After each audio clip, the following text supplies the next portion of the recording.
The envelope arrived at Adolf Hitler's Vienna boarding house in October 1907. Inside was a single sheet of paper that would change the course of human history. The 18-year-old opened it with confidence bordering on arrogance. He had been certain of acceptance to the Academy of Fine Arts Vienna, convinced his drawings would impress the professors, sure that his destiny as a great artist was about to begin. Instead, the letter contained 3 devastating words: drawing exam unsatisfactory. Hitler was one of 85 applicants rejected that year. Only 28 were accepted into the prestigious painting school. If the Academy had accepted just one more student, if Hitler had been numbered 29 instead of being turned away, the 20th century might have unfolded very differently. No Third Reich, no Holocaust, no World War II. Just another mediocre artist painting postcards of Vienna's monuments and fading into obscurity. But that's not what happened. The man who wanted to paint became the man who destroyed. This is the story of Hitler's rejection from art school, the professors who turned him away, the reasons they gave, and how a failed artist became the architect of history's greatest atrocities. It's a story about the thin line between obscurity and infamy, about how small moments can cascade into catastrophic consequences, and about whether the course of history truly hinges on an acceptance letter. Adolf Hitler was born April 20, 1889, in Braunau am Inn, a small Austrian town on the German border. His childhood was defined by conflict with his father, Alois, a customs official who had risen from illegitimate peasant origins to respectable civil service and was determined his son would follow the same practical path. But young Adolf had different dreams. He wanted to be an artist. From an early age, Hitler showed interest in drawing. He doodled constantly in school, producing detailed sketches from memory, particularly of buildings and architectural monuments. His teachers noted some talent, but also his lack of discipline, his unwillingness to apply himself to subjects that didn't interest him. Hitler was a poor student who failed repeatedly, eventually dropping out of secondary school in 1905 at age 16 without a diploma.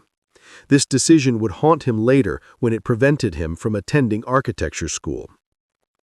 Adolf Hitler died in January 1903, leaving Adolf without the authoritarian father who had opposed his artistic ambitions. His mother, Clara, was softer, more indulgent. She allowed Adolf to drift, to spend his days sketching and dreaming rather than learning a trade or finding work. When Hitler announced he wanted to attend the Academy of Fine Arts in Vienna, she didn't stop him. In fact, using family funds and a loan from her sister, she helped finance his move to Vienna in 1907. Hitler arrived in the imperial capital bursting with confidence. Vienna was the cultural heart of the Austro-Hungarian Empire, home to magnificent architecture, world-class museums, and the prestigious Academy of Fine Arts, founded in 1688. If Hitler could be accepted there, his future as an artist would be secured.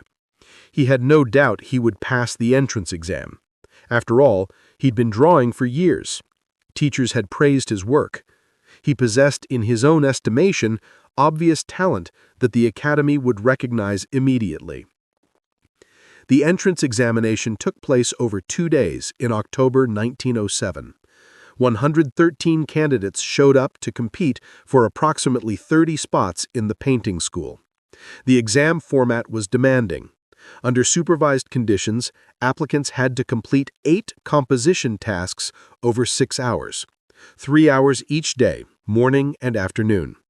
The themes that year included expulsion from paradise, hunting, spring, construction workers, death, and rain. Hitler had to create original compositions on these subjects, demonstrating his ability to imagine scenes, compose them effectively, and execute them with technical skill. The examiners, led by Professor Christian Griepenkerl, were looking for students who could handle complex figure work, who understood composition and perspective, who showed imagination and technical proficiency. Hitler failed. When the results were posted, his name wasn't among the 28 accepted. 28 out of 113, a 25% acceptance rate, meaning you had to be quite bad not to get in. Hitler was in the bottom 75%. The official rejection noted simply, drawing exam unsatisfactory. Years later, Hitler would claim in Mein Kampf that the rejection hit him like a bolt from the blue, that he had been so certain of success that failure was incomprehensible. But there's evidence he suspected problems even during the exam.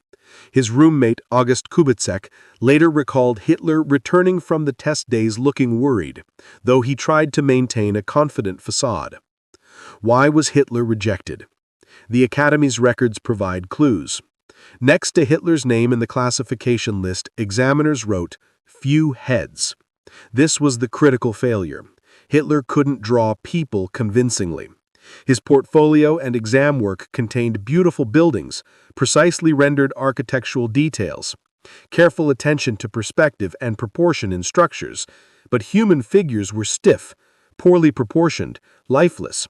When Hitler attempted to draw people, they looked like architectural elements, rigid, geometric, without the organic flow and naturalism that distinguished good figure work. Professor Grippencarrel and his colleagues recognized immediately that Hitler's talents, such as they were, lay in technical draftsmanship rather than fine art painting.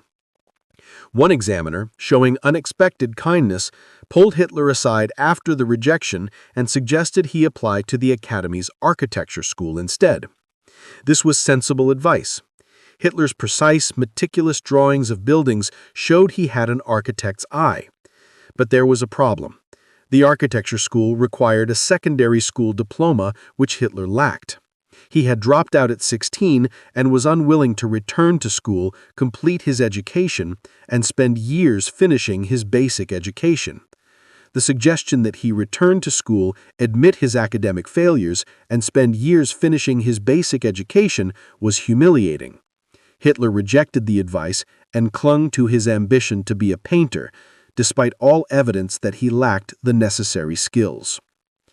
Back in Linz, Hitler's mother was dying of breast cancer.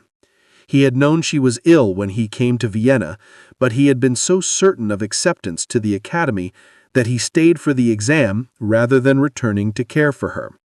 Now, rejected and directionless, he traveled back and forth between Vienna and Linz, watching his mother deteriorate. Clara Hitler died on December 21, 1907. Edward Bloch, the Jewish family doctor who treated her, later said he had never seen anyone as grief-stricken as Adolf was at his mother's death. For years afterward, Bloch recalled Hitler sent him hand-painted postcards expressing gratitude for his care of Clara. This was before his documented anti-Semitism, a time when he could still acknowledge that a Jewish doctor had tried to save his beloved mother. With his mother dead and his Academy dreams crushed, Hitler drifted. He returned to Vienna in early 1908, living on his inheritance and an orphan's pension.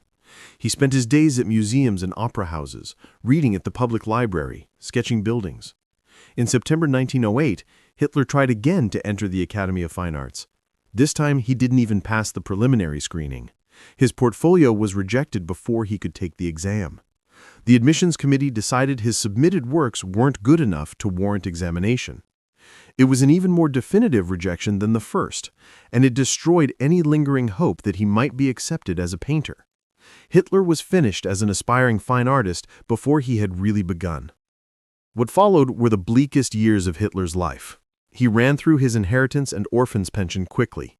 By late 1909, he had moved into increasingly cheaper accommodations. Eventually, he ended up in a homeless shelter in Vienna's 20th district, sleeping in dormitories with destitute men, eating in soup kitchens.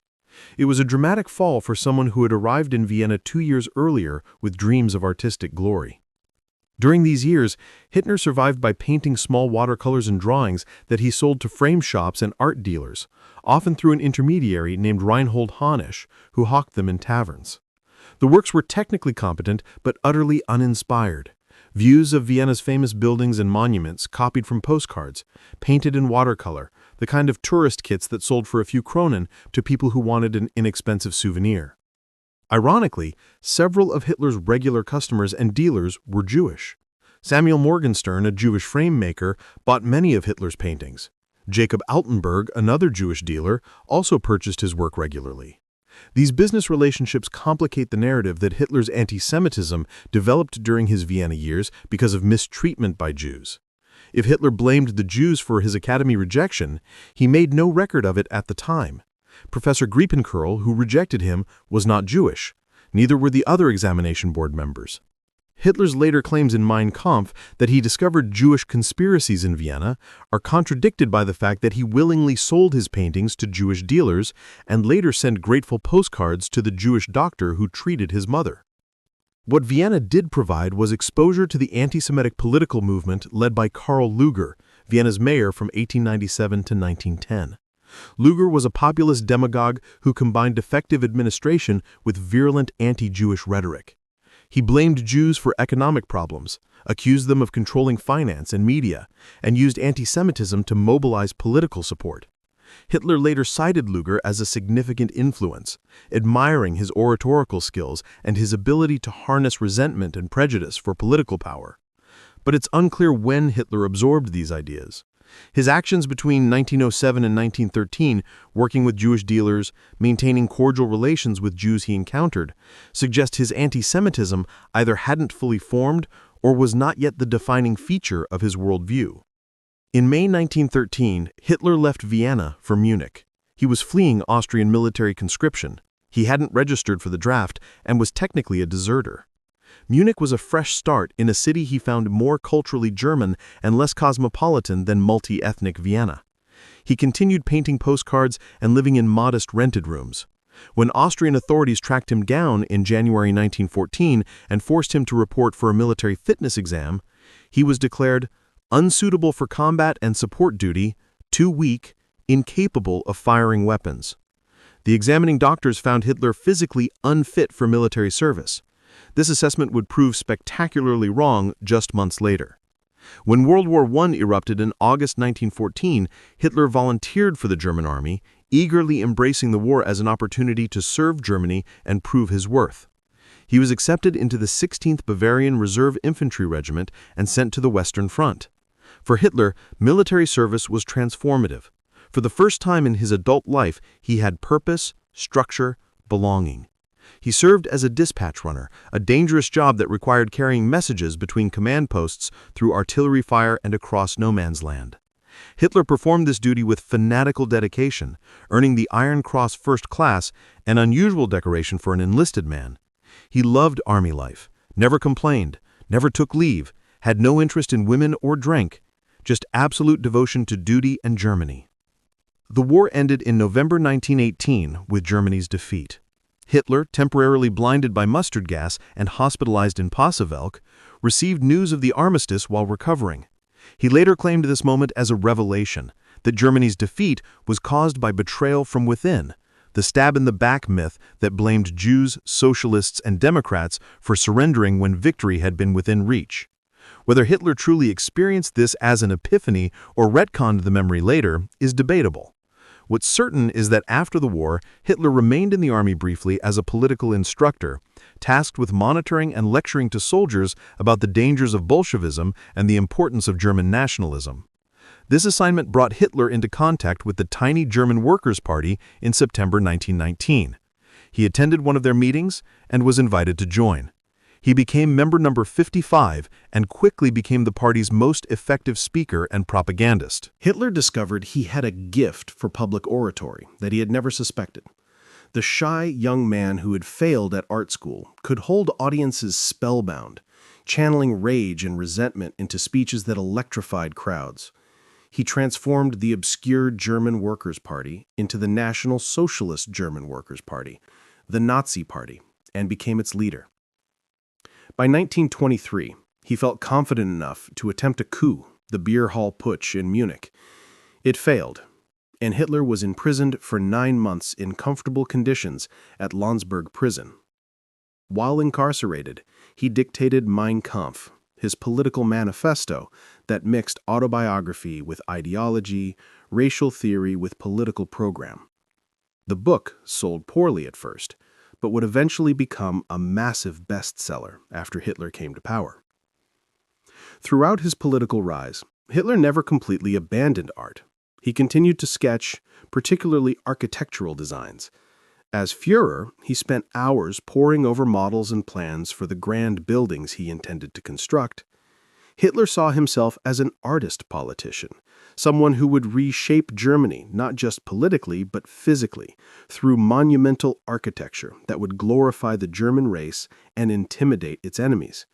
He planned to rebuild Berlin as Germania, a capital of unprecedented scale, with buildings that would dwarf anything in history. These plans were megalomaniacal, impossible, grotesque, but they consumed his imagination. In 1939, just before invading Poland, Hitler told British Ambassador Neville Henderson, "I am an artist and not a politician. Once the Polish question is settled, I want to end my life as an artist." It was a statement of stunning delusion, or chilling cynicism from a man about to plunge the world into a catastrophic war. Hitler's relationship with art as Führer was deeply twisted. In 1937, he organized the Degenerate Art exhibition in Munich, showcasing modernist works confiscated from German museums. The exhibition was meant to heap scorn on abstract, expressionist, and avant-garde art that Hitler despised as Jewish and Bolshevik corruption of German culture. 16,000 works were confiscated. The irony was profound. Hitler, the failed artist rejected by the Academy, was now dictating what constituted acceptable art in Germany. The exhibition attracted over 2 million visitors. Some came to mock, as intended, but many came to take a final look at art that would soon be destroyed or sold abroad. Hitler's artistic judgments, shaped by his own conventional 19th century tastes and his failure to master modern techniques, became state policy. Entire artistic movements were banned. Artists were persecuted, driven into exile, murdered. The question haunts history. What if Hitler had been accepted to the Academy of Fine Arts?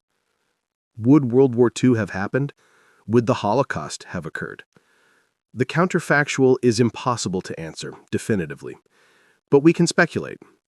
If Hitler had been accepted in 1907 or 1908, he would have spent years training in classical painting techniques. Most likely, he would have graduated as a mediocre artist, perhaps teaching art at a provincial school or continuing to paint conventional landscapes for modest income. He would have been one of thousands of forgettable artists whose work never achieves recognition. Would he still have developed extreme nationalist and anti-Semitic views? Possibly. These ideologies were widespread in Central Europe. But without the humiliation of rejection, without the years of poverty and homelessness in Vienna, without the feeling of being an unfairly thwarted genius, would Hitler have had the same burning resentment that fueled his political rise? Would he have channeled his energy into politics if he'd achieved his artistic dreams? Some historians argue Hitler's personality, his narcissism, his rage, his inability to accept criticism, his certainty of his own genius despite contradictory evidence, meant he would have found a path to destructive power regardless of whether he became an artist. Others suggest the specific trajectory of rejection and humiliation was necessary to create the Hitler of history, that a successful artist Hitler would have been merely unpleasant rather than monstrous. We'll never know. What we do know is that Professor Christian Griepenkurl died in March 1916 during World War I, never knowing that the young applicant he'd rejected in 1907 would become the infamous man of the 20th century. The 28 students accepted into the Academy that year included names lost to history, competent artists who painted, taught, and died in obscurity. The man rejected alongside them became Hitler. In 2001, French author Eric Emmanuel Schmitt published The Alternative Hypothesis, a novel exploring parallel timelines, one where Hitler was rejected and became the Führer we know, another where he was accepted and became a moderately successful artist. In Schmitt's fictional version, The Academy faculty deliberating Hitler's application are unaware that they hold the future of the world in their hands. They discuss him as just another applicant, one of many, not realizing that this single decision will determine whether millions live or die. It's a compelling literary device because it captures something true about history. The most momentous decisions are often made by people who don't realize the consequences of their choices. The Academy of Fine Arts Vienna still stands, still trains artists, still maintains high standards for admission. After World War II, the institution had to reckon with its place in history, the school that rejected Hitler. For decades, it was an uncomfortable footnote. Today, the Academy acknowledges this history matter-of-factly. A plaque notes that Hitler applied and was rejected. Tour guides mention it to visitors. The school neither celebrates nor apologizes for the rejection. It simply records the fact. But visitors standing in those halls can't help but wonder, what if? What if Professor Griepenkurl had been more lenient? What if the examination board had accepted 29 students instead of 28? What if Hitler's drawings of human figures had been slightly less awkward? The entire 20th century might have been different. 60 million people who died in World War II might have lived full lives. The Holocaust might never have happened. The atomic bomb might never have been used. The course of human history might have flowed in an entirely different direction, all because an art school rejected an applicant. This is the terrible weight of historical contingency. We want to believe that great events have great causes, that something as catastrophic as World War II and the Holocaust must have been inevitable, driven by vast impersonal forces. Economic depression, Treaty of Versailles resentments, German militarism, European imperialism. These factors mattered enormously, but they still needed a Hitler to channel them into genocidal war. And Hitler's path to power ran directly through Vienna, through the Academy of Fine Arts in October 1907, where a few professors looked at awkward drawings of human figures and wrote, "unsatisfactory." History turned on those three words. The artist who wanted to paint cathedrals instead burned down civilization. The man rejected from art school for drawing few heads orchestrated the systematic murder of 6 million Jews and the deaths of tens of millions more. The envelope that arrived in October 1907 didn't just reject an applicant. It rejected one future and inadvertently selected another, a future of war, genocide, and ashes. That's the story of Hitler and the Academy of Fine Arts Vienna, how 28 acceptances changed the world, and how one rejection nearly destroyed it.